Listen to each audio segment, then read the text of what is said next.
Assalamualaikum warahmatullahi wabarakatuh. Bismillahirrahmanirrahim. Nahmaduka ya ghafuru ya syakuru. Mashalli wa sallim barik ala sayyidina maulana Muhammadin wa ala alihi wa sahbihi asma'in nama ba'du. Amalane nggih. Wong nak ra bakat ulama ora usah kecangkeman. Mereka mengkaji Quran hadis itu yo angel tenan.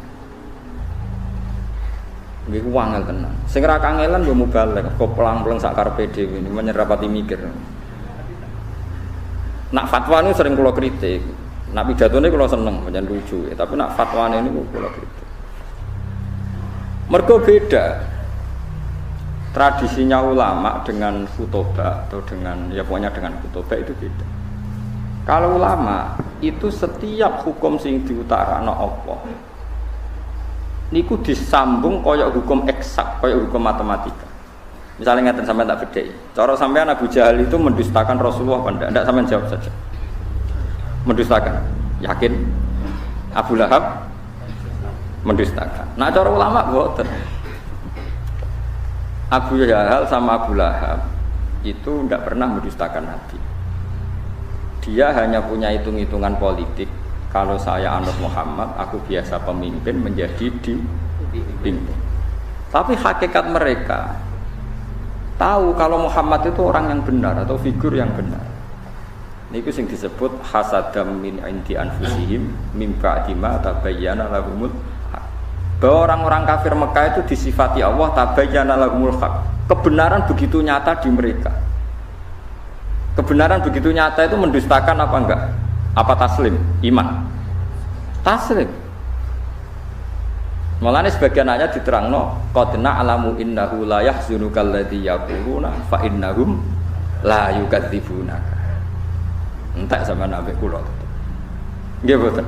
Aku ngerti mat, nak kowe iku tersiksa mergo komentare wong kafir. Dawuh apa fa innahum la yukadzibunaka. Hakikatnya orang kafir itu tidak pernah mendustakan kamu. Walakinnadz zalimina bi ayatillahi yajhadu. Tapi dasar mereka itu juhud. Sampeyan saiki logika wae, bagaimana mungkin orang punya akal waras kemudian mengatakan berhala yang dari batu itu Tuhan. Kemudian menantang Tuhan yang menciptakan langit bumi, ketemu akal ta ora? Enggak ketemu, wong paling gendeng lah. Iku tetep ra ngarah darani waktu niku pangeran. Dengan kekuasaan kaya pangeran sing gawe langit. Malane dawuh Allah fa innahum la yukadzibunaka. Bagaimana konsep Muhammad Tuhan satu yang menciptakan langit bumi diperbandingkan hanya dengan teori bahwa batu itu Tuhan. Enggak mungkin. Kan enggak levelnya. Yang satu jelas benarnya, yang satu jelas salah. Terus kemudian kita berpikir ulang, bagaimana mungkin yang mengajak menyembah batu punya pengaruh mengalahkan yang mengajak menyembah Allah? Gak ketemu meneh. Nah itu tradisinya ulama meneliti sampai seperti itu. Makanya kesimpulannya adalah kebenaran absolut adalah kebenaran yang musuh kita pun mengakui. Ini ku fa innahum la yukadzibunaka. Hakikat orang kafir itu tidak pernah mendustakan. Tapi pura-pura mendustakan, karena kalau mengakui Muhammad benar, dia dari pemimpin menjadi pengikut, menjadi dipimpin. Itu yang mereka ada. Disebut hasadam min indi anfusihim min ba'di ma tabayyana lahum. Tapi di beberapa ayat orang kafir dia diceritakan Allah bahwa mereka mendustakan para rasul. Makanya tadi mereka tidak mendustakannya dalam konteks apa? Paham ya? Mereka mendustakan dalam konteks apa? Ya sama, Nabi misalnya ngendikan wong sing ning omahe ngrumat asu, iku malaikat gak parek-parek. Lan ibadahe ditolak pangeran dihapuskan sekian hari. Mau ana cerita ngombeni asu di sepuro, saiki ana cerita ngrumat asu. Masalah, malaikat saja tidak mau dekat. Faham sing kula maksud iki? Ben sampean ngerti bahwa meneliti ulumil Quran itu rumit dan itu butuh ulama. Ulama saja jangan hanya baca tapi punya tradisi ahwal. Nak kowe maca tok iku gendeng.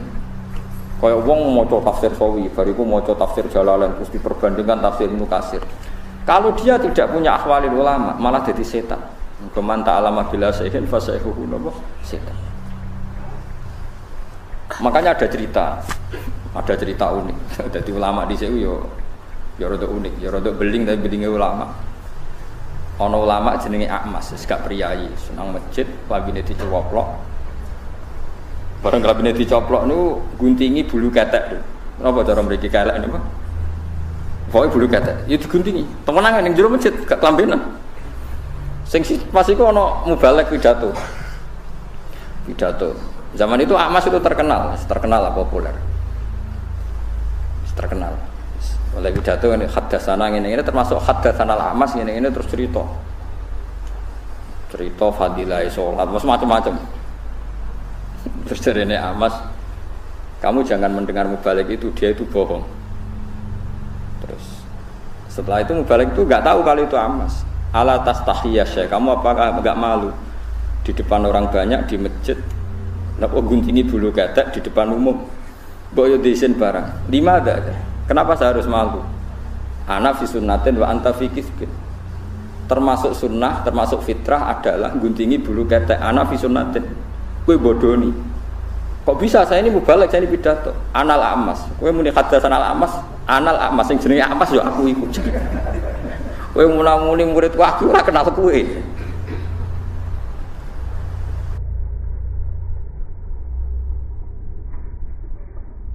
Ini penting kalau aturakan karena sekarang orang itu meneliti Islam itu tidak pakai guru, sehingga cara memahami dia tentang nahi mungkar atau tentang amar ma'ruf, tentang apa saja itu tidak punya akhwalal ulama. Makanya kalau menjadi ulama tradisinya selain memegang beberapa literatur atau marojek kitab-kitab sahihah, al-kutubus sahihah, juga ada akhwalal ulama. Akhwal itu satu perilaku konsensus yang diyakini antar ulama. Ya, saya ulang lagi, yang diyakini antar apa? Diyakini antar ulama.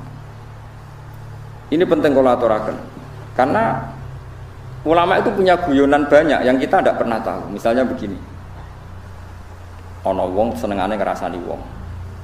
Nah, kowe santri amatir terus ngrasani wong itu dosa ngene. Tapi ulama itu punya pikiran begini. Ana wong misalnya jadi lonte atau maling, sudah dirasakane wong sak desa. Gara-gara kesalahannya sering dirasani dia jatuh, enggak dihormati di masyarakat situ. Nah, ulama udah takoki, ngrasani hukume piye, Mbah? Ya dosa. Lah jenengan nonton tiyang ngrasani kok gak mbok loroi. Ciri utama maksiat itu adalah dia jatuh. Lahum fid dunya khizyun. Pasti karena dia lonte atau dia maling atau copet. Pasti Allah mentakdir ciri khas maksiat itu diantara hukumannya adalah jatuh di dunia dan jatuh di akhirat. Dan awal kejatuhan adalah jadi gunjingan atau dirasani wong akeh. Bagaimana Anda bisa mengharamkan sesuatu yang menjadi hukumannya Allah Subhanahu wa ta'ala? Ini ulama. Sehingga dia ya tetap kalau tanya hukumnya ngrasani wong piye? Ya dosa. Tapi jenengan ana ngrasani kok menengahi. Ya menengahi. Yo ora mesti nerangno ndek, tapi kula ulama ngerti. Maksudnya iku yo pancen khase kesalahan ben dadi rasane wong ben jatuh. Lho umpama saiki ana lonte utawa ana maling, ana koruptor, gak ana sing beritakno, gak ana sing ngrasani, terus ora salah piye? Paham sing kula maksud? Lha itu uniknya Rasulullah. Rasulullah iku kadang nek ana ngrasani diseneni. Ojo jong kowe aja ngrasani dosa. Tapi kadang Nabi yo ngrasani. Ana wong bulet ngono. Senengane apik tapi wong bulet jare Nabi bi sa'khul asyirah, wong kok eleke. Akhirnya terus ulama mulai ngarang kitab. Ngrasane iku haram kecuali 6 hal, 1 ini 2 ini. Nah, kowe ngapalo kan rahasia. Wong jumlahe napa? 6. Nah, itu cara berpikir adalah apa yang dilakukan Nabi itu menjadi hukum permanen, apa enggak? Apa hanya waqiatul hal, memang hukum itu begitu, tapi enggak bisa diteruskan kayak kasus tadi apa, kayak konteks tadi apa itu lonte, bagin atau bariyah makanin apa, ngombenin apa asu. Kowe ra iso terus mentang-mentang asu itu hewan kehormatan sehingga sing ngombeni di sepuro. Padahal dosane gede lonte. Kowe ada nganti mafhum ngono neraka. Sing marahi sapa kowe di pemikiran ngene. Paham ya? Tapi ora mbok mafhum kok goblok wong kok ora iso. Mafhum. Yus pokoknya menengah, pokoknya ngono iku tau kejadian. Mulane ulama rata-rata wis kaya wong goblok. Pokoknya tau ono kejadian. Wong mateni wong 99 di sepuro. Bareng ono kiai muni ra di sepuro dipateni nih. Satu. Jadi kena ulama tenan mau cerita, ono kejadian wong mateni wong 100 di sepuro pangeran. Tapi rasa mbok mafhum. Lah jenengan mateni piro? 5. Wah enteng sing 100 di sepuro iki lagi kurang 95 ora iso. Mulane ngger ulama kok debat mbek intelektual rasane mbok mergo intelektual iku goblok tapi gue pinter. Perkarane iku kabeh dianalisa. Tapi materine pas-pasan. Nah ulama walian materine akeh saking udine pangeran ra iso omong. Dadi terus kok wong goblok. Nak debat terus koyo wong goblok. Tapi iku ulama. Ya karena kita punya perhitungan. Apa itu nyata? Misalnya rodok yo unik. Kayak Mustafa nak nyusu rondo itu jadi anak rondo gak setua ini. Enggak kan syaratnya bayi rondo enggak sampai umur kita 2 tahun. Tapi pernah ada satu kejadian jenenge Salim itu dia mamaan. Salim Maula Hudzaifah dia mamaan. Ben dadi dulur rondo bukan nyusu wae pira wis tuwa kok. Dek Salim wis tuwa. Iku kabeh ulama tiap ana bab rondo. Wa amma qissatu Salim. Nek ana cerita Salim solusine dirondokan. Kau coba nyusu mentel soalnya diperes to Mas, pikiran ngeres to. Dadi nyusu ora kudu mentel soalnya diperes. Pikiran kok pornografi gitu. Kabeh ulama fikih mesti kangelan menjawab wa amma qissatu Salim fa muhtasun bi. Itu khusus Salim.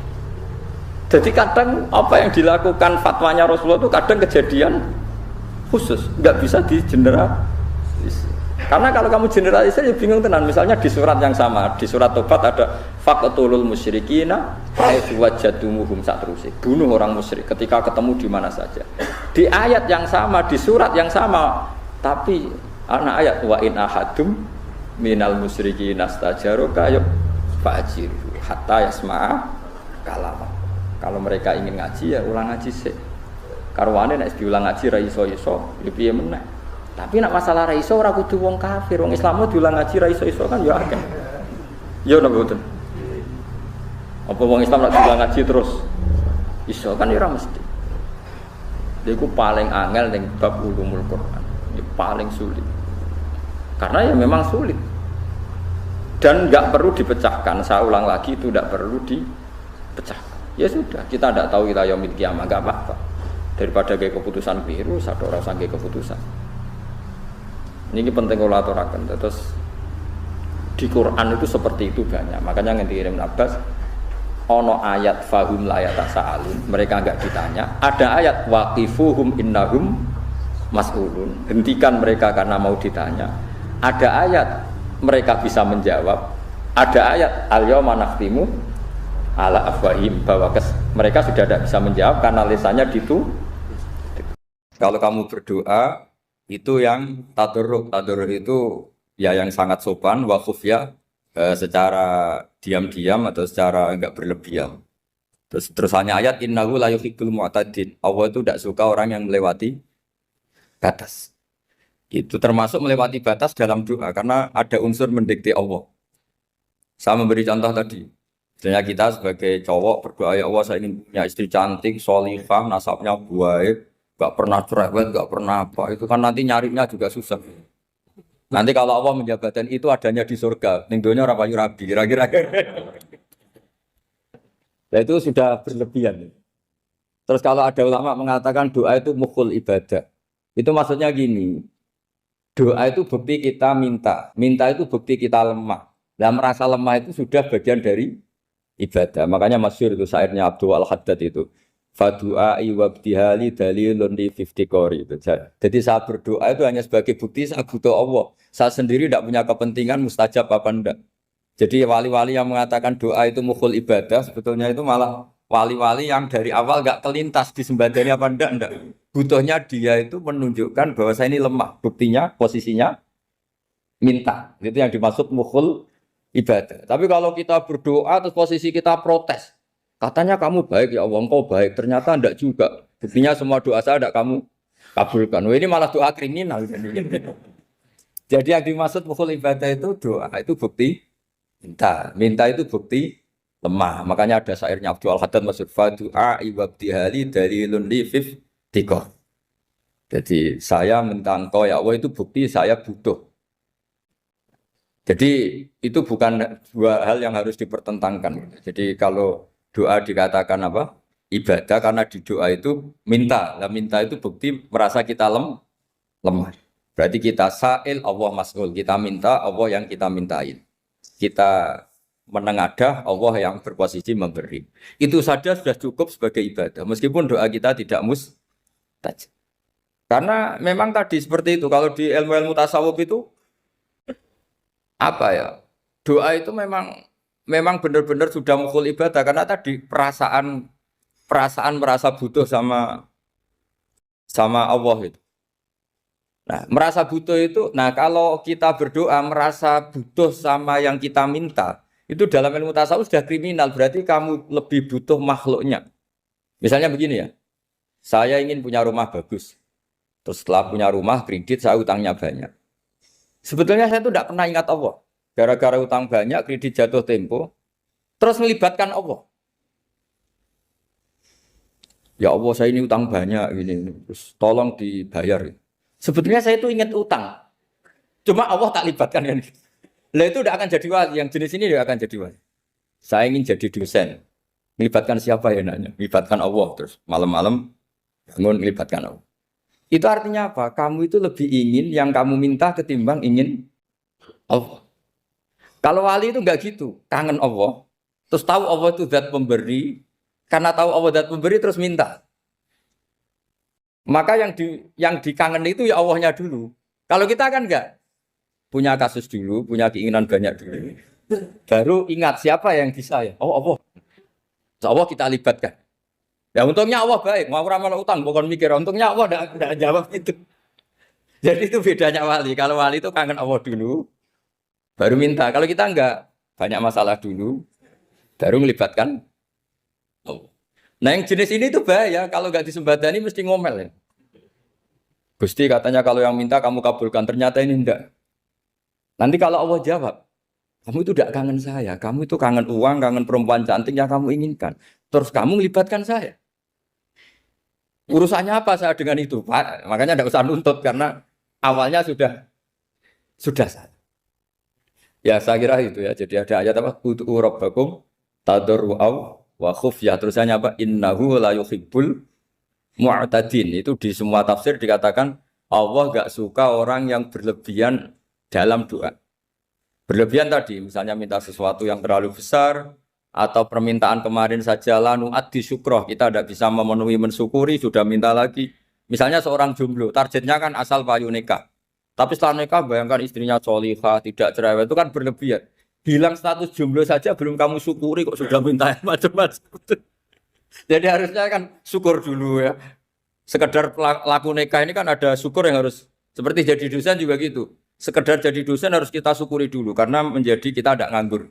Itu kan satu harkat sosial yang luar biasa. Jangan tahu-tahu sudah hari kedua cari intensif, cari ini itu, syukurnya aja belum sudah kemana-mana. Lah itu sudah mu'tadin, sudah melebihi apa? Batas.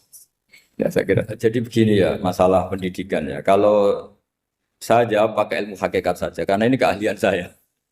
Sebetulnya begini ya, kalau misalnya itu ya subjektif juga, misalnya bilang rata-rata alumni pondok ini sukses, alumni kampus ini sukses, yang ini tidak sukses, itu satu pasti subjektif. Karena biasanya yang diterkenalkan ya yang sukses-sukses. Saya punya tetangga dari pondok yang Anda sebut itu kebetulan tidak sukses semua.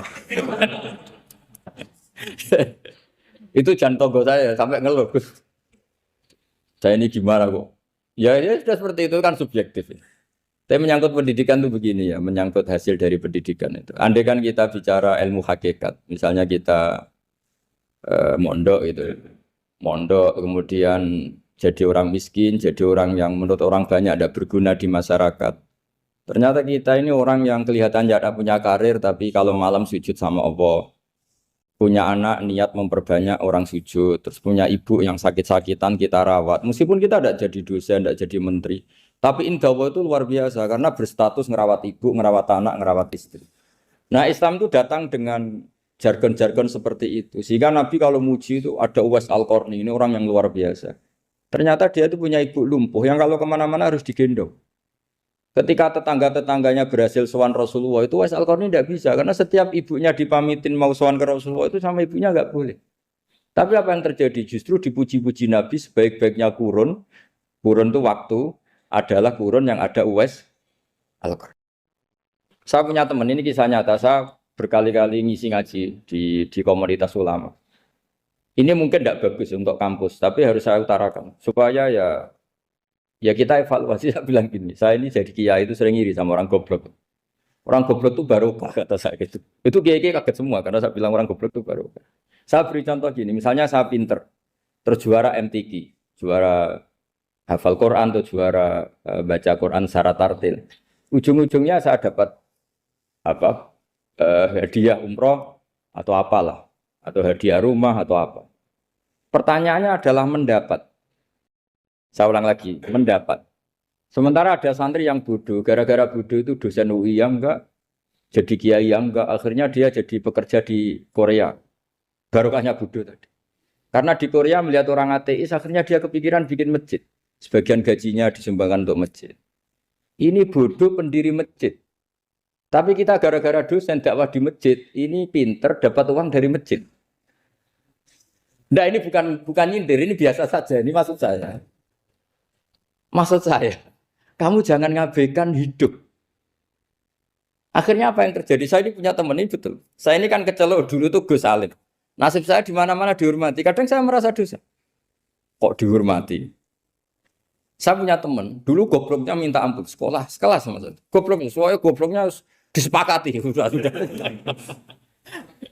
Iya, goblok mujma'al ya kira-kira. Singkat cerita, dia itu hidup di pedalaman Kalimantan, sekitar tahun 92.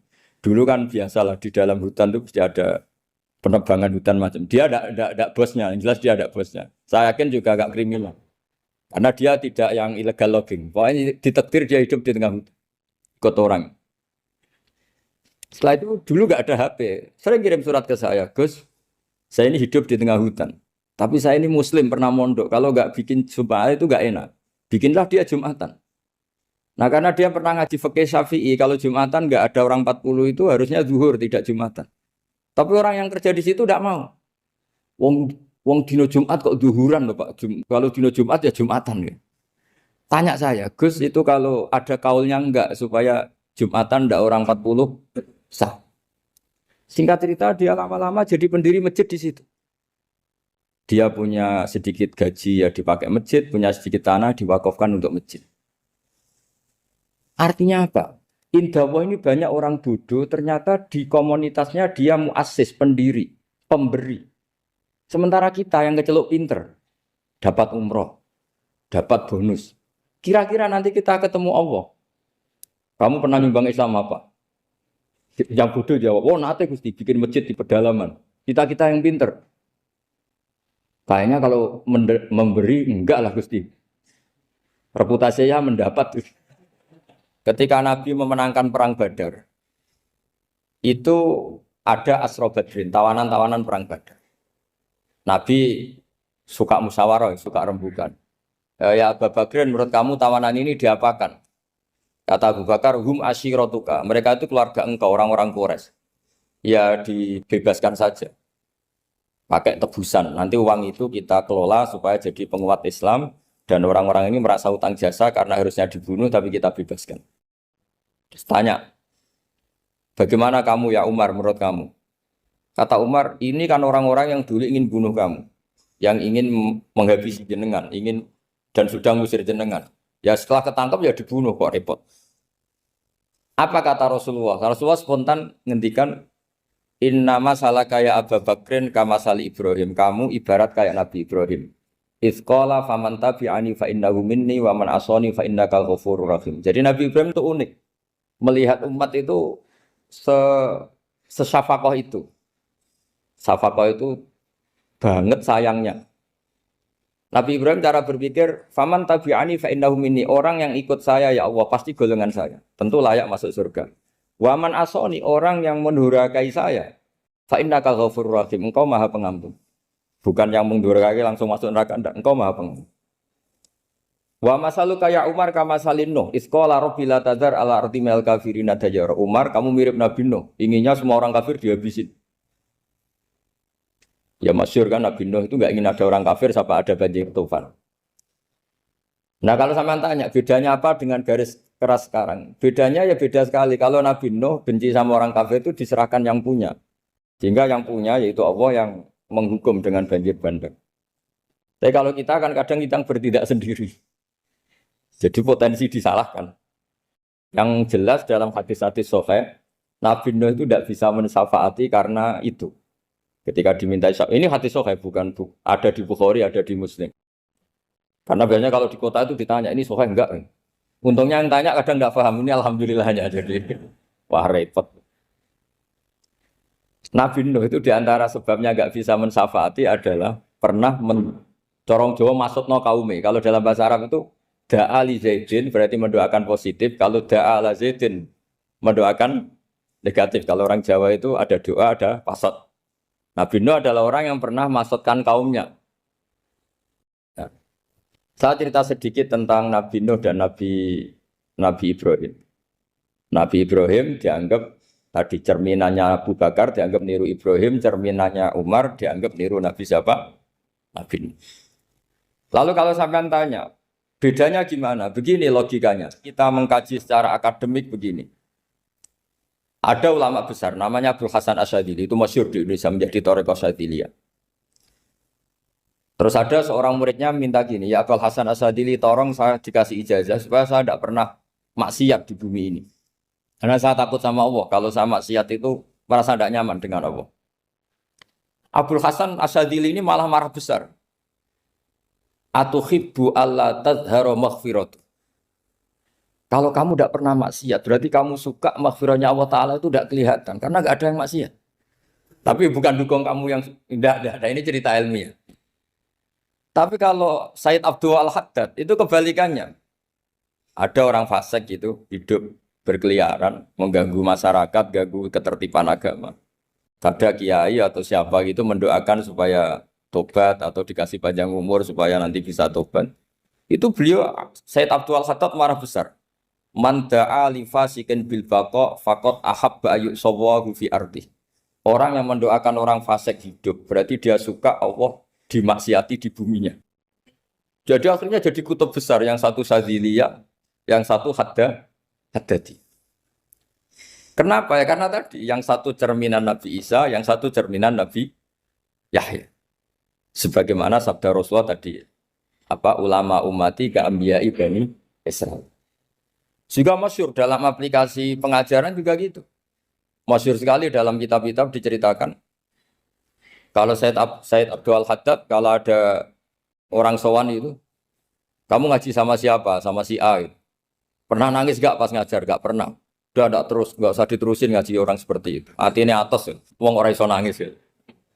Tapi kalau Abdul Hasan Asyadzili kebalikan. Kamu ngaji sama siapa? Sama si A. Pernah tertawa enggak kalau ngaji? Enggak pernah. Udah, enggak usah ngaji sama orang itu. Orang enggak bisa syukur.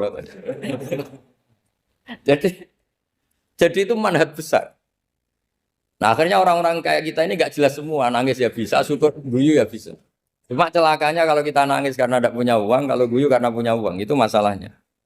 Tapi kalau wali-wali dulu enggak. Kalau senyum ya karena saking yakin rahmatnya Allah itu wasiat rahmatu.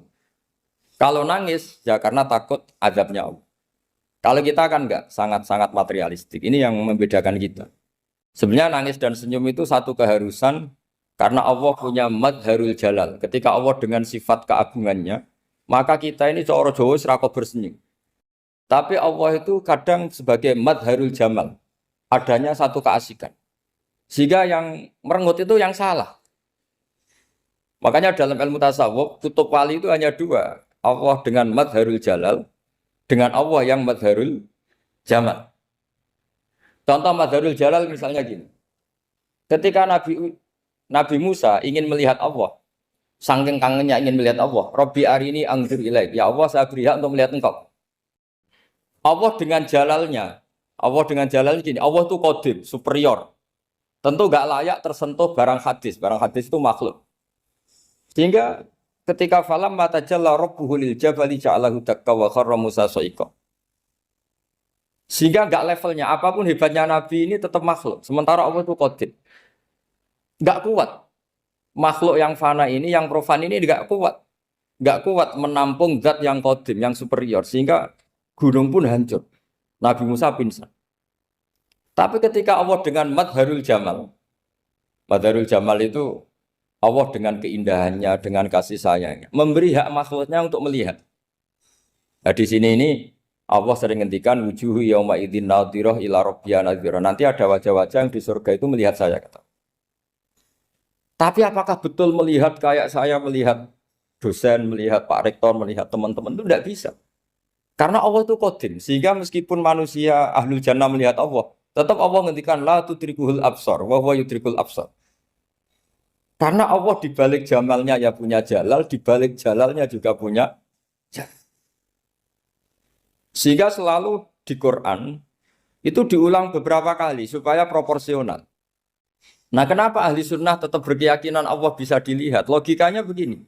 Fa inna kulla maujudin yasihu ayyura. Allah itu zat sing nyata-nyata wujud dan punya eksistensi. Di mana-mana sesuatu yang wujud itu layak untuk bisa dilihat. Lalu pertanyaannya gini, kenapa kita tidak bisa melihat sekarang kok nunggu di akhirat? Karena mata kita sekarang itu profan, fana. Sementara kita setelah di surga, tubuh kita didesain abadi. Ya saya ulang lagi ya, setelah kita di surga, semua fisik kita ini didesain abadi. Tentu karena desainnya sudah abadi, layak melihat zat yang abadi. Tapi pertanyaannya, kenapa tidak bisa ikhatoh, tidak bisa melihat sampai faham, la tudrikul absar? Karena abadi kita itu diabadikan. Sebagaimana surga abadinya diabadikan.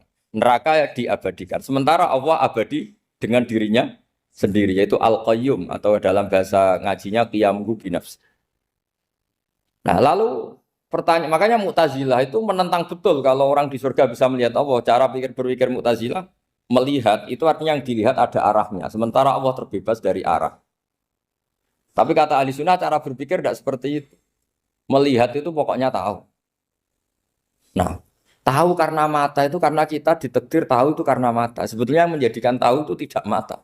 Ya kalau tahu ya tahu saja, bukan harus pakai mata. Itu cara berpikir ahli sunnah wal jamaah. Jadi sabri ya bocoran. Kenapa mazhab ahli sunnah itu yang dipilih oleh banyak mayoritas di dunia, jumhur itu. Ahli sunnah itu dianggap pikirannya lebih orisinal. Misalnya ahli sunnah kalau ditanya, kenapa kamu melihat? Ya melihat saja. Kenapa kamu mendengar? Ya mendengar saja. Kesannya itu tidak rasional kayak orang yang nggak pinter itu. Tapi sebetulnya itu yang benar. Jadi cara berpikir ahli sunnah itu melihat itu menjadi tahu. Menjadi tahu itu bisa karena mendengar, bisa karena melihat, bisa karena dikasih tahu, bisa karena bersentuhan. Sebab itu di Quran itu ada ayat ala ya'lamu man khalaqa, bukankah zat yang menciptakan itu menjadi tahu. Sehingga kenapa Allah itu selalu tahu? Karena Allah yang menciptakan. Kalau kamu tahu karena mata, sekali itu jauh, maka kamu tidak melihat. Atau kamu sekarang buta, kamu tidak melihat. Atau tertutupi barang itu, maka kamu tidak melihat. Tapi kalau kamu tahu karena kamu menciptakan, maka akan melihat terus. Misalnya saya ini tukang batu. Saya ingat betul ketika saya bangun Monas, itu pulpen saya tak tanam di dalam Monas. Saya ingat betul kalau pulpen saya warnanya putih, tak tanam di Monas 2 meter dari pondasi.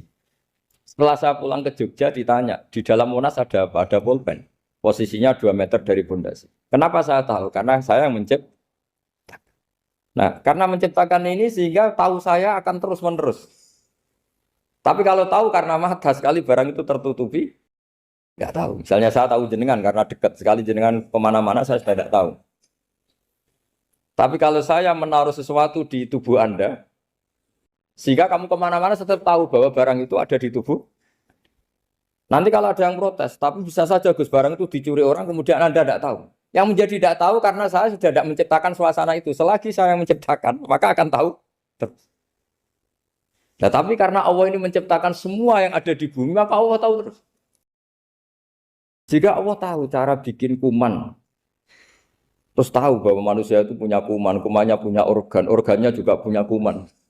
Mesti gak kebayang. Kamu bayangkan kayak makanya Allah itu kalau cerita sederhana, innallaha la yastahi ayyadriba matsalam ma ba'udatan fama fawqaha. Allah itu tidak malu bikin perumpamaan nyamuk karena nyamuk itu lebih dahsyat timbang gajah. Para pematung itu disuruh bikin gajah masih mampu. Bikinkan patung gajah, mungkin masih sanggup. Tapi kalau tak suruh bikin patung nyamuk, nggak usah bikin hidup, patungnya saja sekecil itu.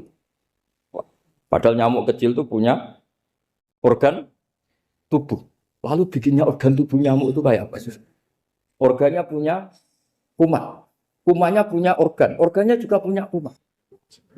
Sehingga orang-orang alim itu baca nyamuk itu lebih jadi ayat Allah ketimbang melihat dinosaurus. Tapi sekarang orang itu nggak tertarik ceritanya. Jadi beda perasaannya orang alim sama orang awam. Kalau orang awam tuh melihat mukjizat kan yang dasar-dasar kayak dinosaurus, gajah, wow gitu. Kalau orang alim nggak, malah melihat nyamuk.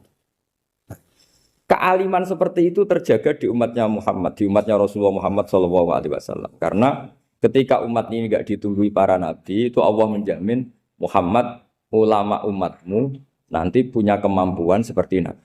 Tentu tidak dalam keutamaan ya, keutamaan tentu nggak sekelas sama nabi. Kenapa itu terjadi? Karena tadi para nabi ini mewakili sekian. Kalau kita sangat mencintai Indonesia, maka kita akan tegas siapapun yang ingin menghancurkan Indonesia. Itu kira-kira cerminan Nabi Nuh. Kalau kita sangat mencintai Allah, maka kita akan benci sebenci-bencinya sama orang yang mendurhakai Allah. Tapi masalahnya, Allah yang kita cintai itu memaklumatkan diri kalau bersifat ghafur, pengampun.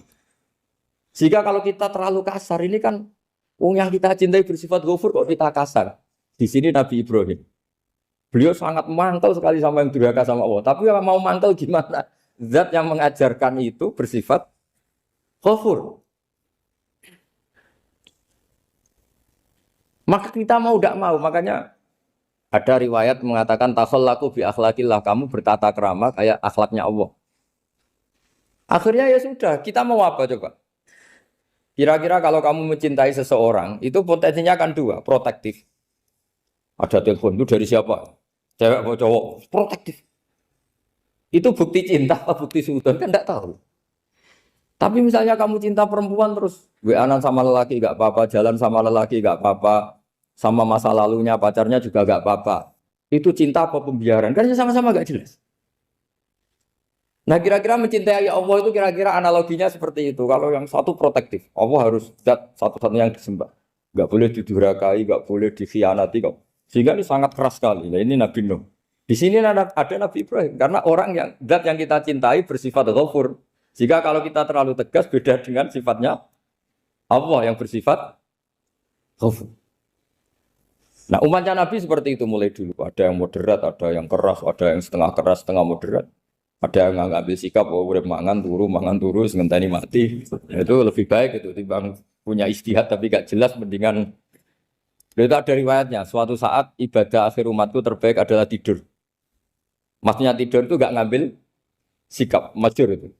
Saya beri riwayat yang ada di Bukhari Muslim. Satakunu fitanun. Al-qa'id fiya khairun al-qa'im wal-qa'in fiya khairun al-masi wal-masi fiya khairun nasai. Nanti di akhir zaman itu banyak fitnah. Kata Rasulullah, yang duduk lebih baik ketimbang yang berdiri. Yang berdiri lebih baik ketimbang yang jalan. Yang jalan biasa lebih baik ketimbang yang jalan bergegas. Man tasyarrafa laha tastasrifu. Fitnah itu adalah siapa yang terlibat maka akan semakin parah. Sehingga semenjak itu ulama berpikir nanti di akhir zaman kalau ada fitnah, itu sebaiknya orang ngambil sikap sepasif-pasifnya. Secuek-cueknya. Jadi semua syurahul hadis sepakat makna hadis ini apa? Orang disuruh sikap secuek-cuek. Misalnya pilihan presiden, contoh kecil pilihan presiden. Mungkin para intelektual nggak merasa, tapi kalau ulama itu cara berpikir beda. Pilihan presiden, kamu fanatik milih A, yang satu fanatik milih B. Ya presiden atau bupati atau gubernur. Terus yang satu bilang gini, wah kalau nggak di presiden A, nggak di bupati ini A, nggak di gubernur A, negara ini rusak. Mungkin betul dari segi jejak rekamnya A ini bagus. Tapi pertanyaannya secara tauhid, bagaimana Anda menggantungkan kesejahteraan sama makhluk? Kamu nggak pernah terusik begitu kan para intelektual? Itu kan melukai. Bagaimana mungkin Anda menggantungkan kesejahteraan dengan seorang makhluk. Wah, kalau di presiden A pasti Indonesia makmur, kalau bupati A pasti Sleman makmur, pasti Bantul makmur. Bagaimana mungkin makhluk yang sedang soleh kamu pastikan selalu soleh? Wong dia makhluk bisa berubah. Sementara yang B misalnya fasik. Wah, kalau dipimpin B pasti rusak negara. Bagaimana kamu pastikan B yang fasik selalu fasik? Dia saja dia husnul khotimah. Yang fasik pas mimpin jadi soleh, yang soleh pas mimpin jadi fasik. Akhirnya ulama karena tahu sifat manusia itu baru badan kendali di tangan Allah. Sikapnya nggak jelas. Saya ini termasuk orang yang terkenal nggak jelas. Karena kalau ditanya, Gus sampai milih presiden mana, bakti mana? Sanut pangeran sing dadi aku loyal. Wah, anut pangeran yo kacau. Wah, luwih kacau menan anut pangeran kan. Ini kan sudah tidak sambung karena pikirannya ulama. Memang nggak beda, cara berpikir ulama itu beda. Bahkan bapak saya itu kalau didik saya itu begini. Kalau meseli saya atau ngirim saya dulu itu kan pakai mes. Ini uang kamu 500.000 untuk kamu. Mesti ditambahi 100.000 ini untuk buat jajan sama teman-teman. Mesti ada uang pokok, ada uang sodako. Dulu saya sering tanya, kenapa bapak sangat menghormati teman-teman saya? Kata bapak, kue mondok, aku ra iso nyukupi, sing iso nyukupi ya konco-konco. Ternyata betul, rata-rata anak kuliah atau anak mondok, uang pribadinya kan 8 hari dari dikirim sudah habis. Berarti kan masih 22 hari, kok bisa hidup itu kan barokahnya teman-teman itu. Malah yang agak beling itu 1 hari sudah habis, berarti ada 29 yang bergantung sana sini. Sehingga Nabi dulu cara ngendikan itu unik. Kata Nabi, da'un nasa yarzuqu wahu ba'duhum ba'duh. Menusau barnawa, enggak saling memberi rezeki. Ketika ada collab, Medina itu pernah collab, terus sekarang pernah defisit. Beberapa pakar ekonomi datang ke Rasulullah, ya Rasulullah, sa'ir, tolong dikasih harga standar. Tapi apa jawabannya Nabi? La tusa'iru fa inna Allaha huwal musa'ir. Kamu jangan kasih harga, Allah sendiri yang menentukan harga itu. Terus kata Nabi, kenapa engkau begitu ya Rasulullah? Ini negara harus ditentukan harga karena gini-gini. Kata Nabi, saya tidak ingin ketemu Allah dalam keadaan dolim. Tapi ini tentu di teori ilmu modern ini masalah. Tapi menurut orang modern. Tapi kalau menurut ilmu hakikat itu nggak akan masalah. Misalnya, kenapa Nabi tidak menentukan harga dalam keadaan negara seperti itu? Jawabannya pakar-pakar hakikat. Ya saya ulang lagi pakar-pakar hakikat. Begini, misalnya ada orang menimbun supaya nanti harganya mahal. Terus ditimbun terus sampai nunggu harganya mahal. Lama-lama dia sadar kalau timbunannya nggak ada gunanya karena ternyata orang nggak beli. Nah, ketika orang nggak punya kemampuan beli, yang menimbun juga tidak punya uang. Nah, tapi kalau sampean tanya, tapi Gus nak tuku barang pokok kan kita mati karena kehabisan stok. Itu masalah tauhid Anda. Bagaimana mungkin kamu bayangkan seorang makhluk tidak bisa hidup atau nggak dapat rezeki? Nabi itu orang yang sampai ke derajat hakikat dari tidak pernah bayangkan gitu. Salah sampean jadi orang yang tauhidnya masalah. Sehingga terus bayangkan, wah kalau negara ini kayak, wah kita makan apa? Kalau negara nggak stabil, wah kita gimana? Itu tidak bisa seperti itu. Dulu ketika kita dijajah Belanda, itu kiai-kiai kita, Mbah Hasyim Asy'ari, Mbah Ahmad Dahlan, mondoknya di Mekah. Sampai alim alama, 2 beliau, Mbah Hasyim sama Mbah Ahmad Dahlan itu ngajinya sama-sama Syekh Khotib Minangkabau. Cuma Mbah Hasyim lebih menekuni ke Syekh Mahfud Termas, yang satu menekuni Syekh Khotib Minangkabau. Jadi 2 beliau itu ngaji di guru yang sama. Mbah saya, buyut saya itu ya sudah mondok Mekah. Zaman dijajah Belanda. Sekarang kita agak dijajah, agak mondok di sana. Buyut saya itu zaman itu sudah haji. Buyut kelima saya. Itu dulu kalau ingin cari tempat yang teduh, itu masuk ke gua. Itu masuk gua itu hanya kepalanya saja. Kakinya masih di luar. Karena gua di Arab tidak seperti gua di sini. Kalau gua di sini kan orang bisa masuk semua. Kalau gua Arab kan hanya celah-celah batu-batu besar. Sehingga ketika Rasulullah hijrah ke Madinah, singgah di Gua Sur, kata Abu Bakar gimana? Andai kan ada orang kafir di depan gua. Kata Abu Bakar gimana? Andai kan mereka melihat kakinya, pasti melihat kita. Karena gua di sana itu satu tubuh tidak bisa masuk penuh. Kalau gua di sini kan ada yang mobil saja bisa masuk. Nah itu bahasa saya kalau mau istirahat itu masuk gua, separuh badan di dalam gua, separuhnya masih di luar. Nah sekarang terus kita bilang, wah kalau kita negara tidak stabil, kita haji kemana dulu? Zaman dijajah Belanda ya kita.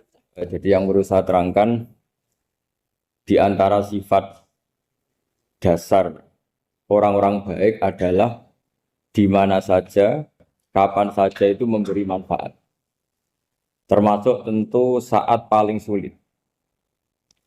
Jadi Nabi Isa menceritakan dirinya itu wa ja'alani mubarakan nama kuntu, saya ditakdir Allah berada di mana saja memberi berkah, memberi kemanfaatan bagi orang lain.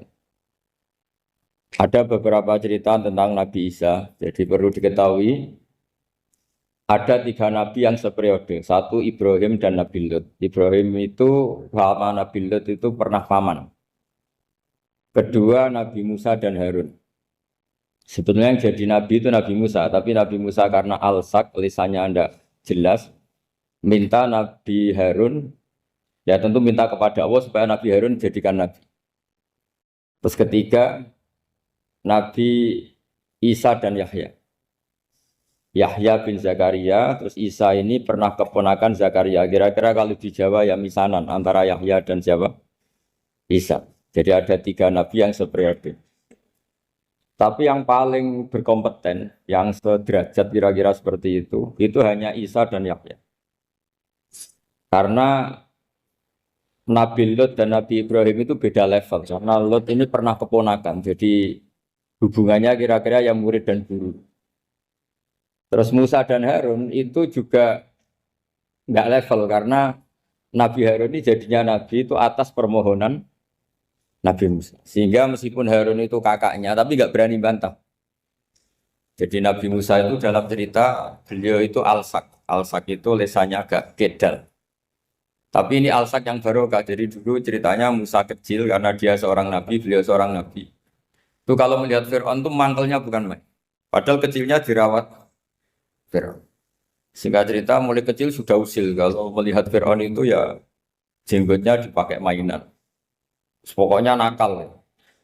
Lama-lama Fir'aun curiga, dasar orang Israel. Nabi Musa ini turunan Israel. Lama-lama Fir'aun itu yakin kalau itu sengaja. Akhirnya Fir'aun mau membunuh Musa. Terus kata istrinya Fir'aun, Musa itu masih anak kecil. Jadi seperti itu ya bawaan anak kecil, bukan bawaan kebencian terhadap orang Kipti, orang Mesir. Kalau dalam bahasa kitab kuno Mesir itu Egypt Al-Kipti, makanya disebut Maria Al-Kiptiyah. Kalau orang sekarang bilang Egypt itu bahasa kunonya Mesir itu Al-Kiptiyah. Nah, memang secara bahasa Arab Mesir itu nggak mungkin, bahasa Arabnya Mesir itu nggak mungkin karena Misro itu maknanya kota. Jadi kalau kamu bilang kamu kemana, ke Misro, ke kota, lah kota mana? Ya kota Mesir, itu bisa debat kusir. Jadi ya kayak kita lah, kita sekolah di mana? Di madrasah. Madrasah terjemahnya apa? Sekolah. Nah, kemudian oleh istrinya Fir'aun ya gini saja, buktikan kalau Musa itu masih anak kecil. Masyhur itu dalam cerita dikasih bara api sama apel. Sebenarnya Musa kecil ini sudah pinter mau milih apel. Sama malaikat Jibril diarahkan tangannya itu ngambil apa? Bara api terus dikunyah. Itu yang menyebabkan lisannya Musa itu alsak, agak pelak.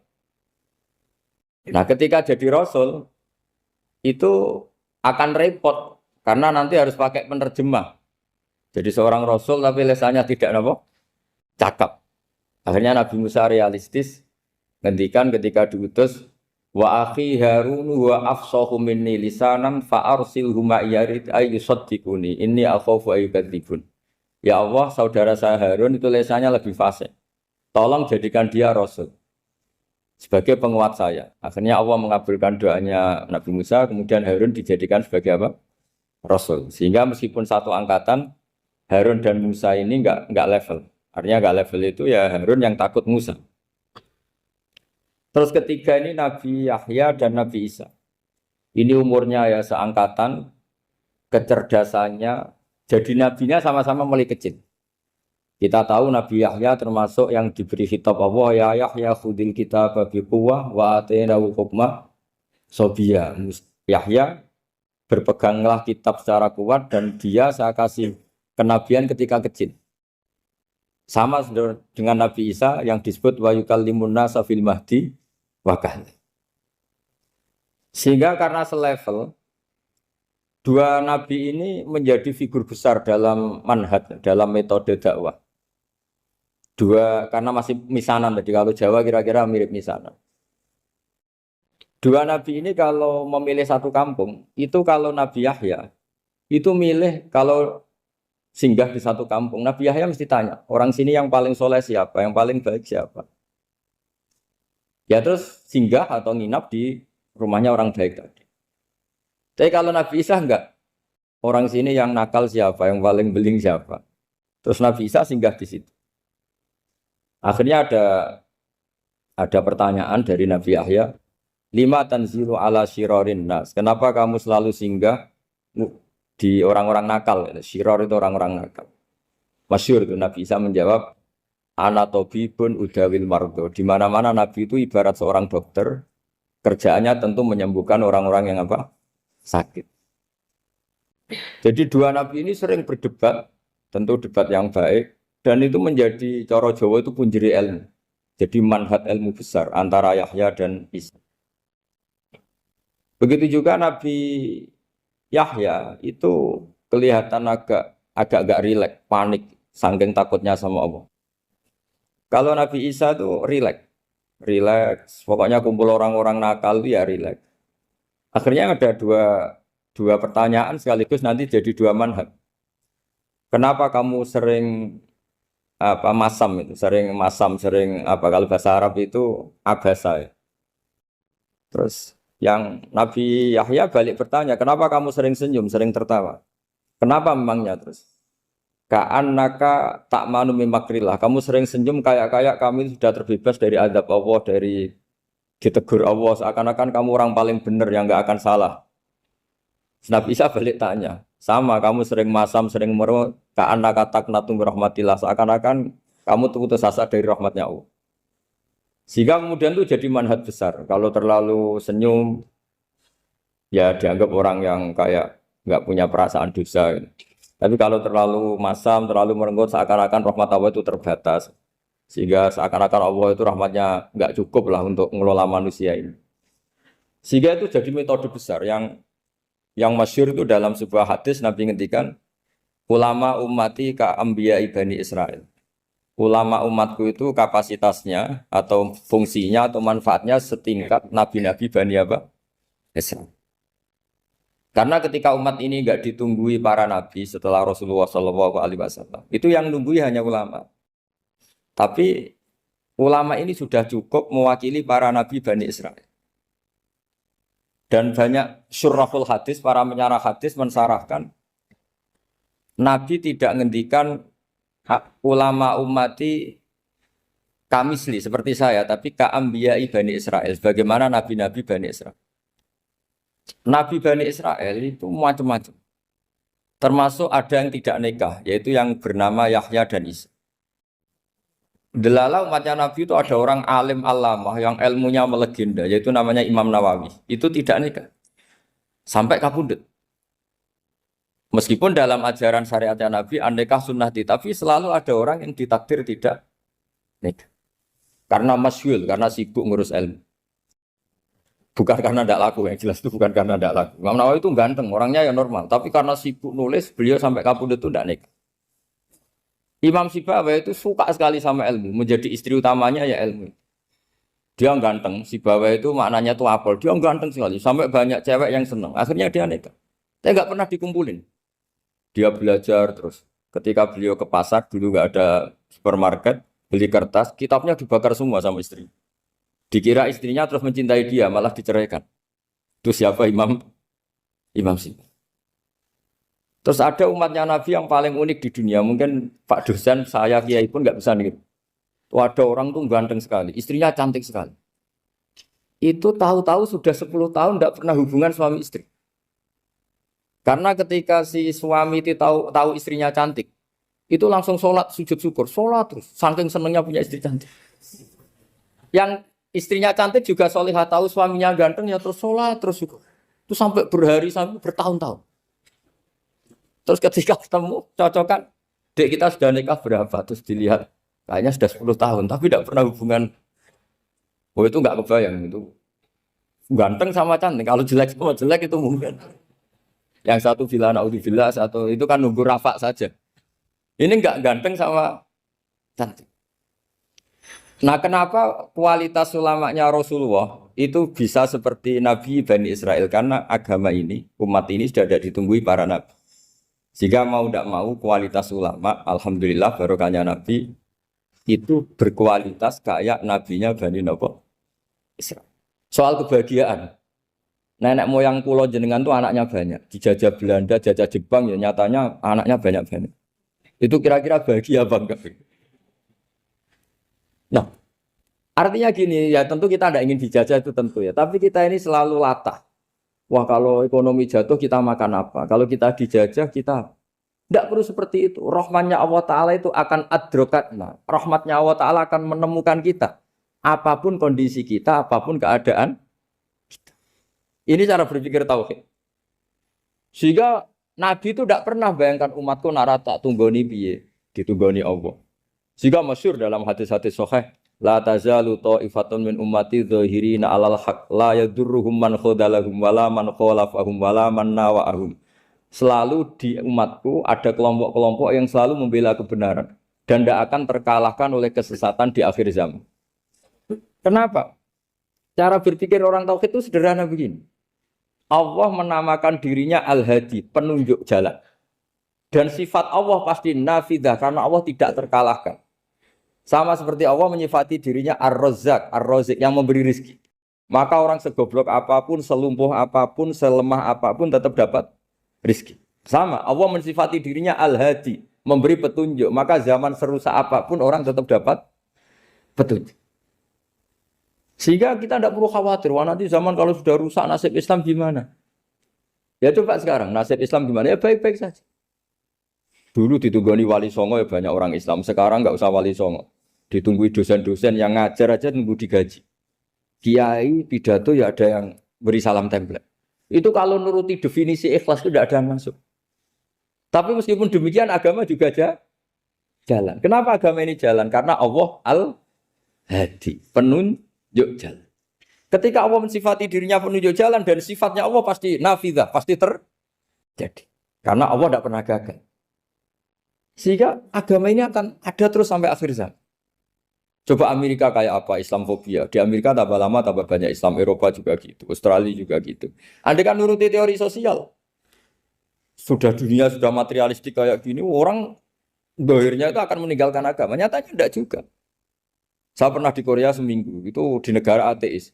Itu TKI ke sana tuh nyari uang. Ternyata ya kepikiran bikin masjid, bikin komunitas Islam. Coba siapa yang menggerakkan hati itu? Hanya Allah Subhanahu wa Ta'ala. Jadi cara berpikir tauhid saya ulang lagi, saya mohon sekali di pengajian ini saya cerita wajah alani mubarakan enama kuntu. Jadi cara berpikir sekian nabi, terus kita punya karakter tertentu, kita milih nabi ini itu sah. Karena ulama ummati ka'ambiyai Bani Israel. Ulama umatku itu ibarat kayak nabi Bani Israel. Jadi ada yang milih tadi. Seperti Nabi Isa fokusnya ngurusi orang-orang nakal. Itu juga bagus karena di mana-mana nabi itu seperti dokter.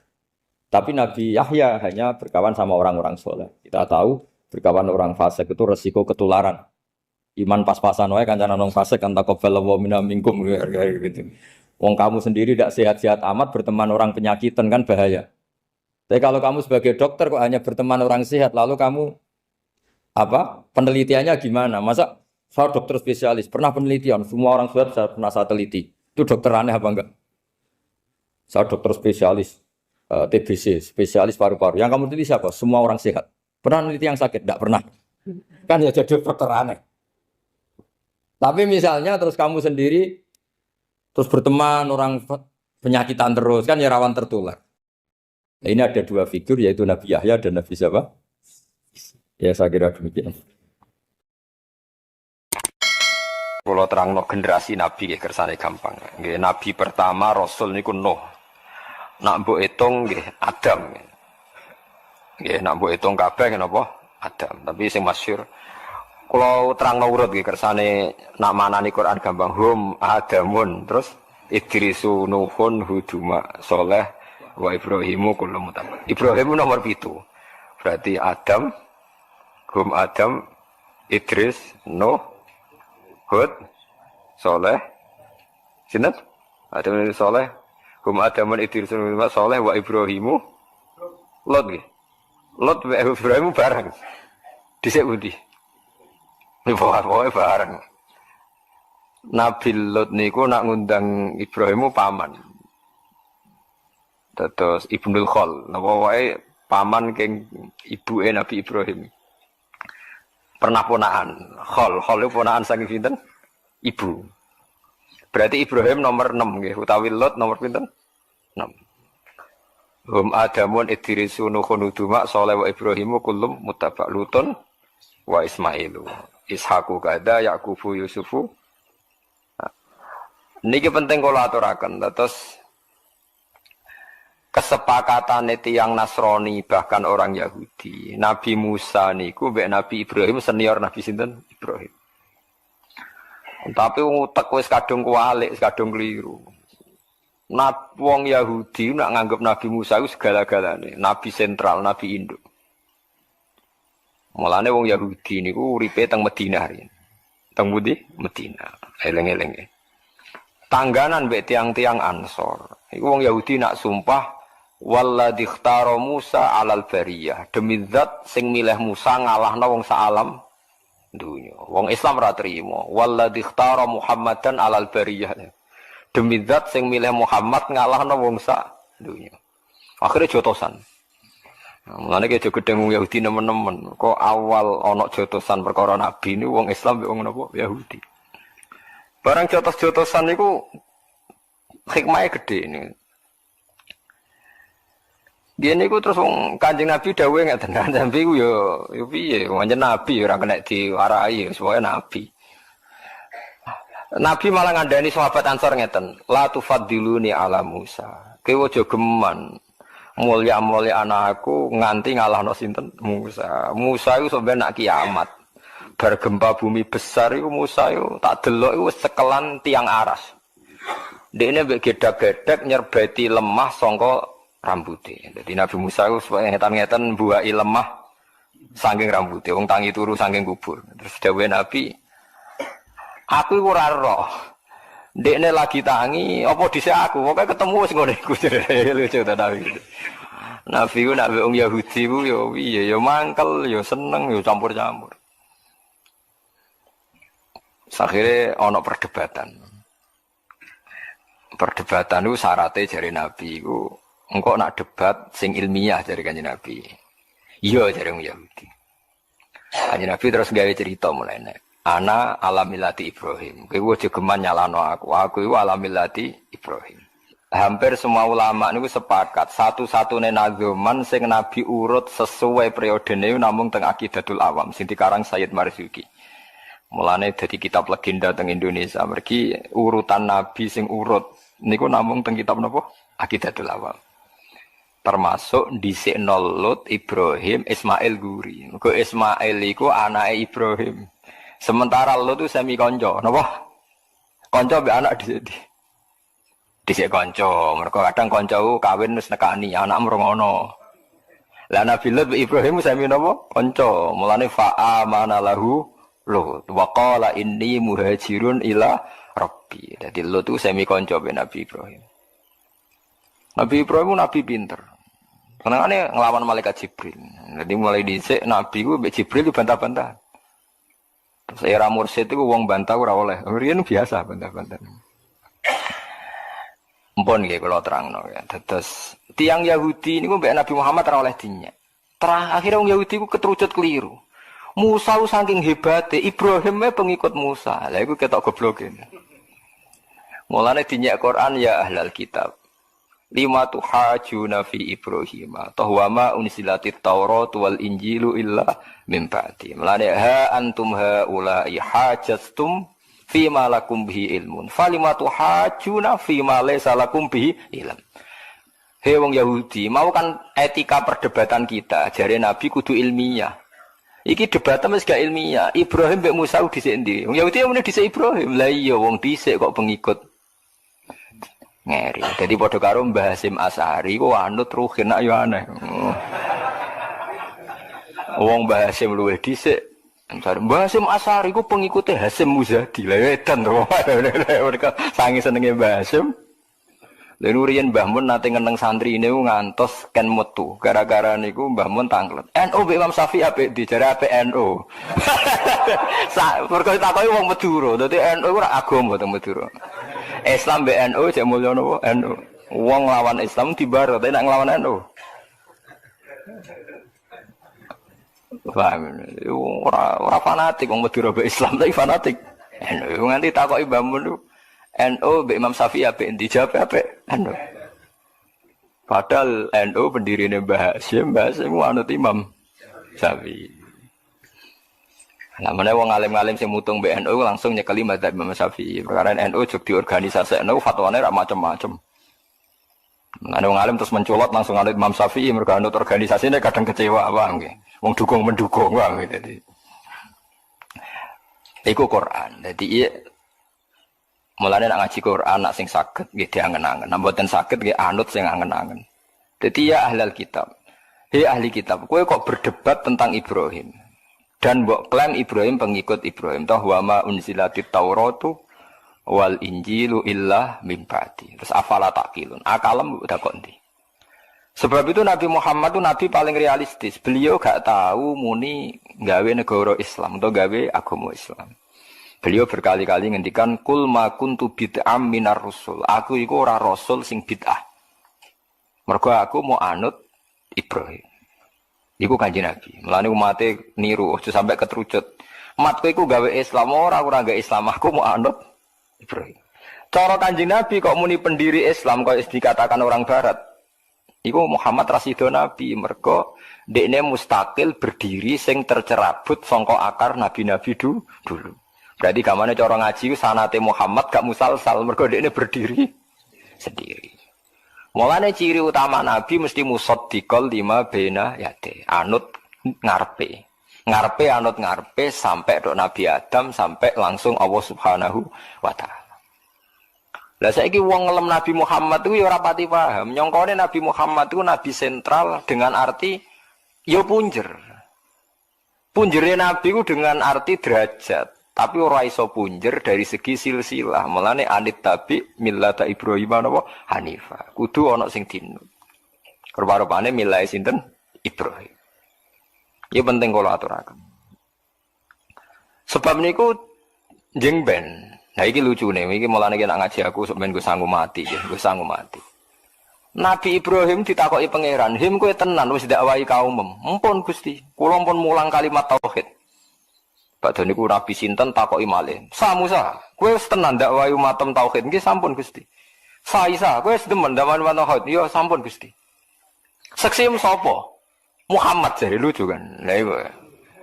Kanjeng Nabi paling guri tapi dianggap seksi. Lah iku mungkin nak dadi seksi itu tadi. Rantai iku ana induk. Sing pertama digawe rantai pertama. Terus digawe nganti rantai terakhir. Bukti nak rantai terakhir, rantai ngarep iku coplok orane tergantung rantai guri. Engger rantai guri iki wijek, berarti ngarepe yo ijek. Mergo ijek centelan. Kulo riyen nggih mikir nganti bingung nganti salah hajat tuh piye karepe. Nabi ku musalsal ku rantai. Mus paham ya, kowe sing gak dadi khawarit, paham dadi khawarit.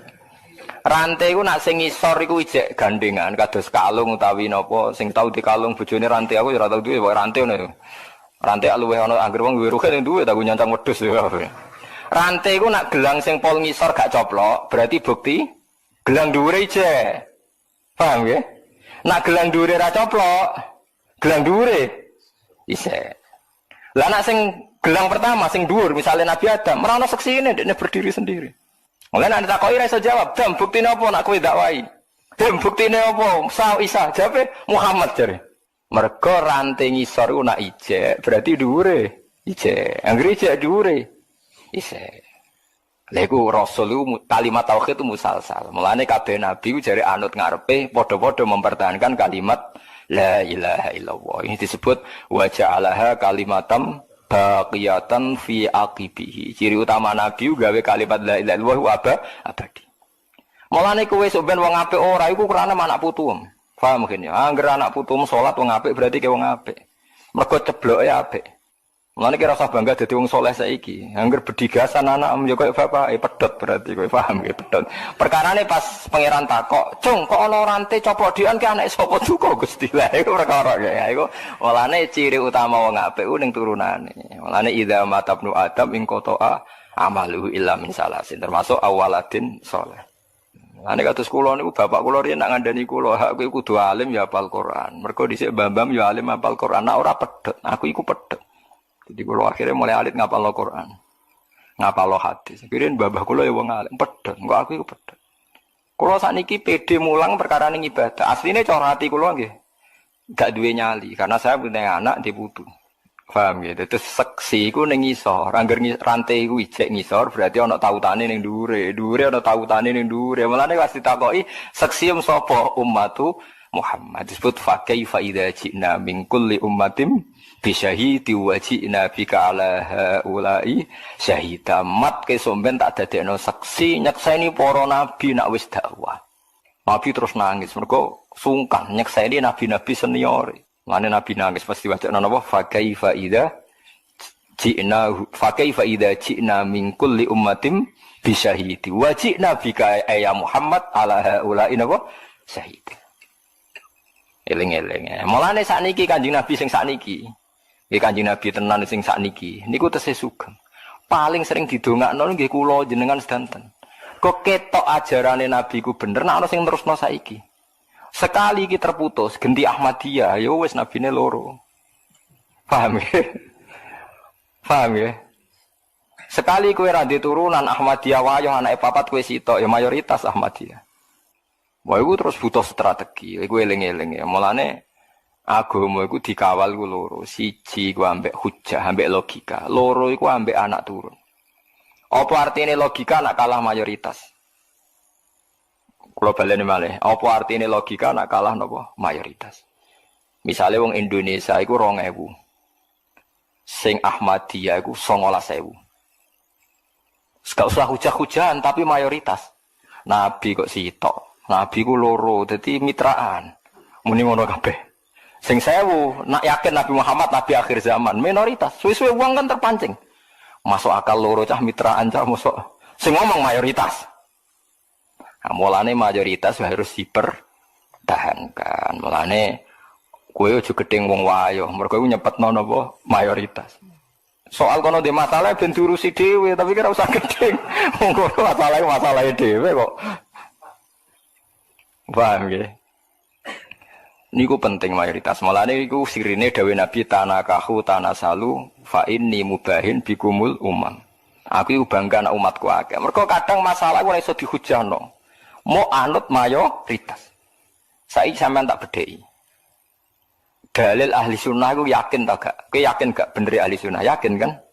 Karena Anda di Indonesia, NU Muhammadiyah kategorinya masih ahli sunnah. Apa dalil ini mempan ketika Anda baca di Iran? Wong Iran PDW nak maca alaikum bil jamaah wa man sadda finnar. Kamu harus ikut mayoritas, kalau sendirian neraka kamu. Mayoritas wong Iran apa? Syiah. Berarti sing nerecel, sing sat. Jadi andekan wong NU kok urip ning kene pundi? Iran utawa Muhammadiyah. Ora duwe nyali dene. Nggo Abu Bakar laknatullah alaih, muni radhiyallahu anhu dhewean kowe. Lagi mulane pentingnya. Jadi kadang wong pertarungan iku ora nganggo hujah tapi nganggo jumlah populasi. Ya jumlah nopo? Populasi. Lagi sing ra diduweni wong saleh-saleh. Wong saleh ku paling goblok, ora duwe perhitungan. Sing diperhitungkan wong alim. Wong alim mesti ana faseke sithik-sithik. Perkarane kakean perhitungan, tapi iki sing dadi cagake bumi. Mane wong nak ngenyek wong alim iku kena racune wong alim. Ke wong alim sing paling roh perhitungan sesuai sunahe pangeran. Senajan to kadang rontok fasik. Lah wong saleh mau klunak-kluno nek ora roh perhitungan, ngerti-ngerti mati, ditahlili wis mati, wis ngono tok. Mane wong saleh wani wong alim kuwalat. Eling-eling. Mergo niku wau. Kula nate maca fatwa Imam Nawawi niku nganti beliau iku nangis.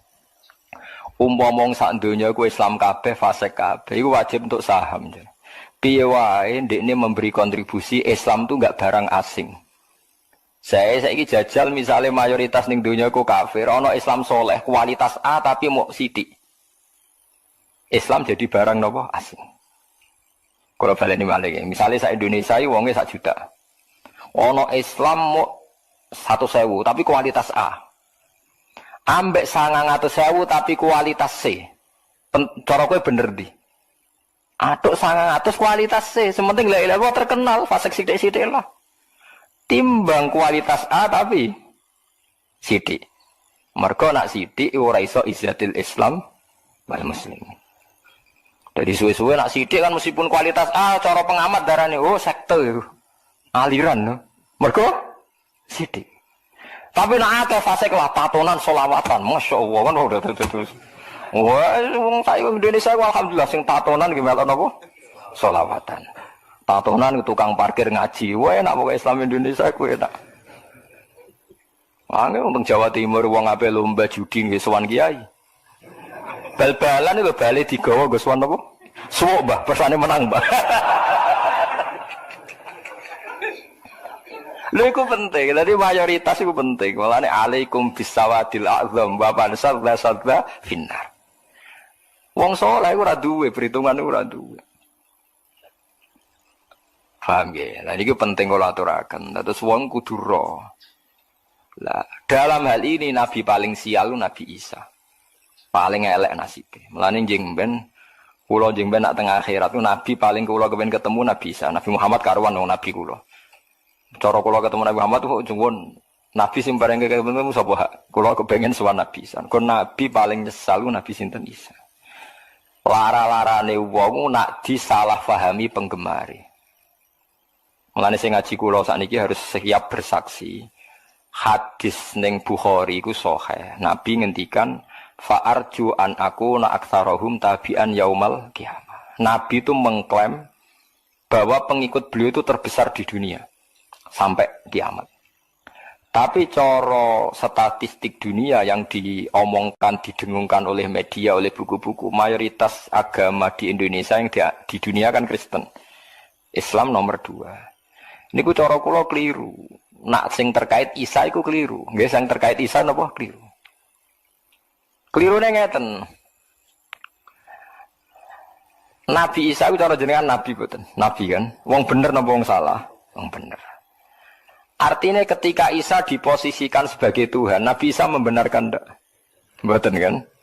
Mengeluh kan, kecewa kan? Jadi penggemarnya Isa menyalahpahami Isa. Artinya Nabi Isa kecewa enggak ambek penggemarnya? Kecewa. Nak ngono mereka itu pengikut Isa apa enggak? Enggak kan?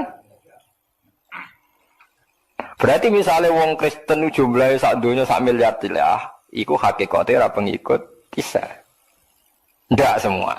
Islam senajan ana sing fasik, ana sing malik, ana sing preman, ana sing korupsi, tiap salat, tiap zakat, pokoknya tiap Islam itu hakikate pengikut Nabi Muhammad. Berarti akeh endi? Akeh kanjeng Nabi Muhammad sallallahu alaihi wasallam. Malah cara aku Isa ora duwe pengikut, mergo sing darani anu dekne salah. Lho iya tong darani Isa ibnu Wara. Kulo nu syukur tenan dadi wong alim termasuk saged paham niku. Nak ngono kira usah ati cilik, Islam mek Kristen wae akeh napa? Akeh Kristen, mergo hakikate akeh napa? Islam. Gus sing anut Nabi Isa, niku cara Nabi Isa sugeng nggih kecewa, mergo carane anut. Napa? Salah. Paham ya? Lho nggih cara Nabi Isa ketemu wong Kristen pendeta iku ora pengikutku, aku ora ngajariku kan tangisan tenan kan? Nggih mboten. Lah iku pentinge ngaji nggih sedekah Rasulullah ketika ngendikan fa'arju an aku na aktsarahum tabi'an yaumal qiyamah. Ya mergo anggere pengikute akeh ning kiamat berarti ning donya ya paling akeh. Mergo iso anut nabi ning akhirat kan bergantung status dhekne ning donya dianggap pengikut. Lane jenengan sing syukur, meskipun jenengan fasik sithik-sithik ngeten iki pengikute Kanjeng Nabi. Mergo la ilaha illallah Muhammadur Rasulullah. Wis. Dieling-eling. Lane Nabi Isa ku nabi paling susah. Dadi wis dadi nabi suwi berjuang. Soben sing diaudit pangeran. Isqala Allahu ya Isa bin Maryam, a anta qulta lin-nasi ittakhiduni wa ummi ilahaini min dunillah. anta qulta linnasi takhizuni wa ummiya ilahaini min dunya. Dawe pangeran. Kowe kok nganti disembah iku piye asal-usul? Kowe tak dadekno nabi ben wong nyembah aku kok malah wong nyembah kowe. Jangan-jangan kowe dhewe sing duwe ajaran ngono. Tangisan kan Nabi Isa. Terus Nabi Isa ngendikan qala subhanaka ma yakunu li an aqula ma laysa li bihaq. In kuntu qultuhu faqad alimta ta'lamu ma fi nafsi wa la a'lamu ma fi nafsi. Mboten Gusti kula mboten nate muni ngoten. Wong sak donya tak akan nyembah jenengan. Ma qultu lahum ila ma amartani bi ani butuh wa rabbi warba. Mumpun kok tak akan nyembah jenengan duka kok malah nyembah kula. Nah ini penting kalau aturaken. Terus kadang kita itu ora butuh kualitas, tapi mau jumlah butuh napa kuantitas. Sebuah niati sholawatane piye tapi calon presiden loro maca sholawat kabeh wis keben pokoke maca napa sholawat kira usah kecewa. Senengane kok jaga napa kualitas. Penting nabine cek nabi sinten Muhammad. Lane wong nak ngalim iku sing tahke. Aja saleh tok, nak saleh iku senengane jaga kualitas. Nak wong alim ora, mulane wong alim rondok pro fasik sithik-sithik perkara ndekne butuh kuantitas. Ndekne duwe perhitungan. Lho kula bayangno nggih, kula bayangno teng donya kula bayangno. Umpama ana ning Indonesia wonge 1 juta. Sing 100.000 alim kabeh, saleh kabeh. Sing 900 Islami Ahmadiyah. Otomatis tetap logika Ahmadiyah lebih mapan karena didukung mayoritas. Hujah itu tidak ada gunanya di depan mayoritas.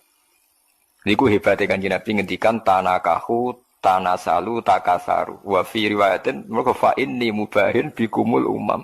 Kena suwani kawin anak menang akeh. Mane gege kajen gege kudus anak do 9 11 13 niku akeh.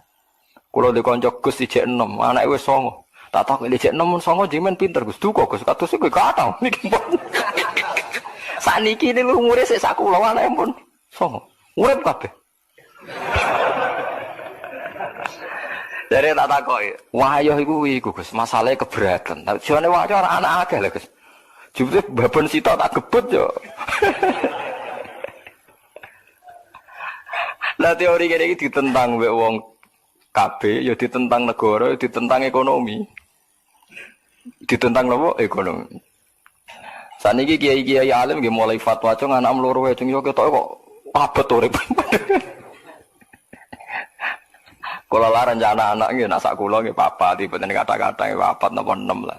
Ketoke nak minat 9 niku nggih kula dereng dinya. Tapi kok ana ilmune. Maksudnya kula crita niku ya ana napa ilmune. Dadi mayoritas iku penting. Kula nate diceritani wong alim sing tahqiq Islam teng Thailand mbek teng Indonesia iku bareng. Karena semua selat Malaka niku Islame bareng. Ya ana Thailand, ana Indonesia bareng-bareng. Tapi Islam Indonesia iku diistihati ulama sehingga ketika era Wali Songo anyaran duwe pengaruh, iku Wali Songo wis istihad gawe Demak Bintoro dadi kerajaan napa Islam. Sehingga kuat. Mergo di tradisi gawe negara. Meskipun ana konflik internal era Putu. Era Putu wis Pangeran Trenggono tukaran macam-macam terus Arya Penangsang Sutawijaya mbok. Tukarane padha Islame, padha rajane tetep apik. Go angger minggat nggih kerajaan ning Yogya, minggat meneh ning Jipang Panolan, kok minggat meneh, minggat dadi raja, tengok-tengok dadi napa raja. Tapi nak wong zuhud ora, ning dinti kemuk klunak-klunuk ngenteni mati, klunak-klunuk ngenteni mati. Ngerti-ngerti ya wis bar wong liya sing duwe negara. Ngerti-ngerti negara wae wong liya. Lah saiki Islam teng Thailand niku mulai belajar kalian Indonesia. Karena Indonesia cepet, mergo ulama-ulama duwe istihad nang cepet mayoritas, nang cepet nguasai negara. Ngene iki aja kaget kena apa kiai alim Indonesia kok politik kabeh Mbah Hasyim dia anak Gus Wahid menteri agama, dia anak Gus Dur wis napa presiden. Saniki ora ana wakil bupati gubernur ora Gus. Riyen wakil bupati Tuban kakak Rembang kakak kula. Wah iki Gus-gus sing jabat teng Jakarta niku keluargane Syekh Al-Fadani golongane Bustanul Arifin. Syekh Al-Fadani sing alim teng Mekah. Niku ponak-ponakane dadi menteri teng Jakarta. Perkara ning ngoten niku ngejar mayoritas, cek mayoritas jumlahe, cek polemike, cek opinine iku kudu Islam syiar. Liuzirohu ala dini kulli. Haru maknane ketok.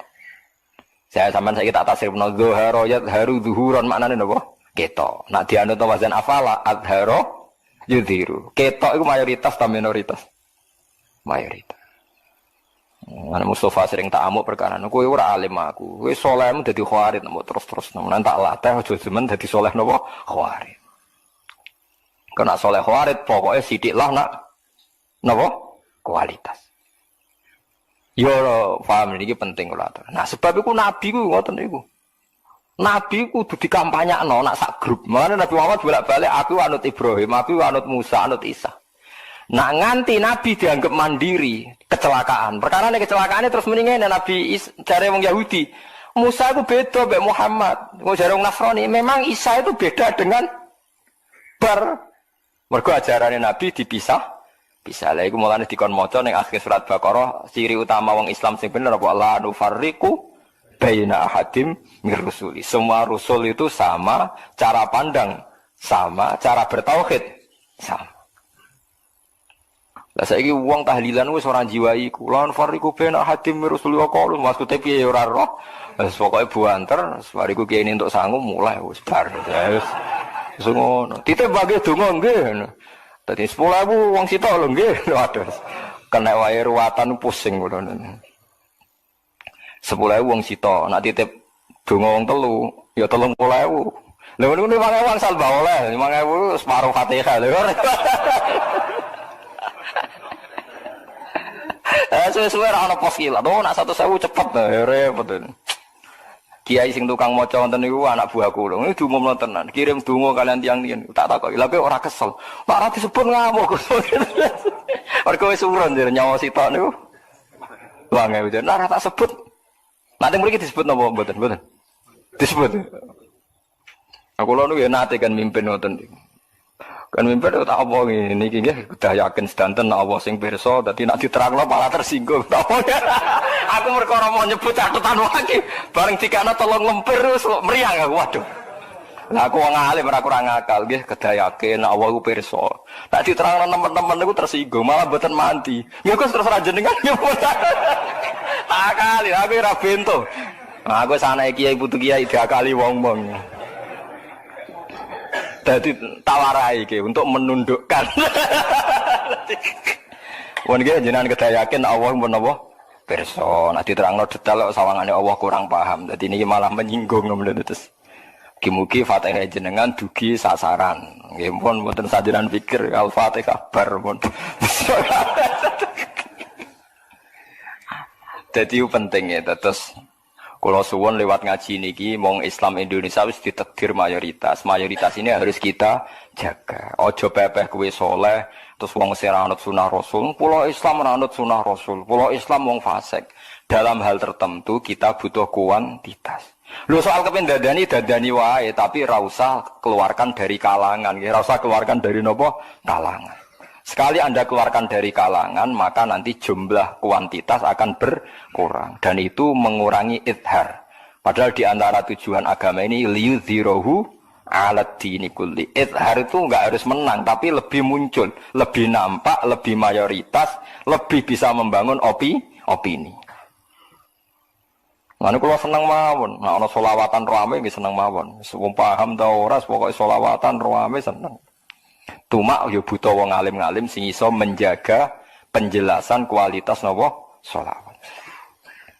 Pun nggih dados kula nerangno periode nabi ngoten niku ana Nabi Adam, Nabi Idris, Nabi Nuh macam-macam. Iku kita jaga mayoritas nak nabi iku saling musalsal mulai Nabi Adam sampai Nabi Muhammad atau diwalik Nabi Muhammad tumeka nambing Nabi Adam. Lah lucune sing dadi seksi nabi sing wis kliwat iku nabi sak niki. Nah, mulane kitab Bukhari niku pinter. Sing dadi saksi nak dawe nabi orisinil, malah sing nyekseni Imam Bukhari. Padahal Imam Bukhari itu 200 tahun setelah sinten Rasulullah. Saya Imam Bukhari sekapundhut, kudu matur nuwun mbek kula sing nerangno sakniki kula. Mulane kula sering nak takoki tiyang, Gus sering mati wong mati gak, aku sering difatihai sing sekapundhut. Lah aku sing kangelan nerangno kono sing swarga.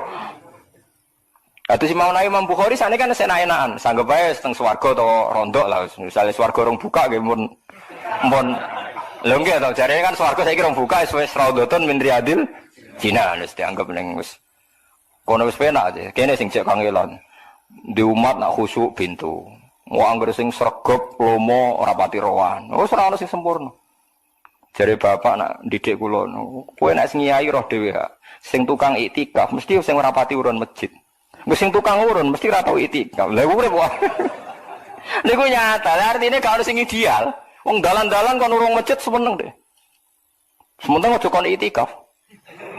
Sing seneng iktikaf ning masjid, seneng, sementara aja kon urun. Artinya dunia ora bakal ideal. Lha misale mbok turuti ya gelo. Mbok turuti ya gelo. Ya wis ra ideal lah lakoni wae, pancen lakoni donya. Ngoten. Wis ora usah kecewa. Lane kowe nek dadi kiai hak ora rasane, sing fasik lomo, sing soleh medhit, kadang drengki barang ra lara kowe. Kowe tuh mau kiai-kiai mbek kiai rembukan kasil. Ya drengki-drengkinan. Tapi nek rembukan ra mbek kiai malah kasil, nggih derek mawon cepet. Terus wong awam komentari kiai mbek kiai ora cocok, sunah ya ora cocok ku perkarane ngene ku mau. Paham ya? Iku tapi jaga, nggih mayoritas ini napa? Jaga. Disebut fa inni mubahin bikumul umam. Dadi nek wani nikah kudu anake akeh. Ya anake solusine macam-macam sitok untuk akeh ya kena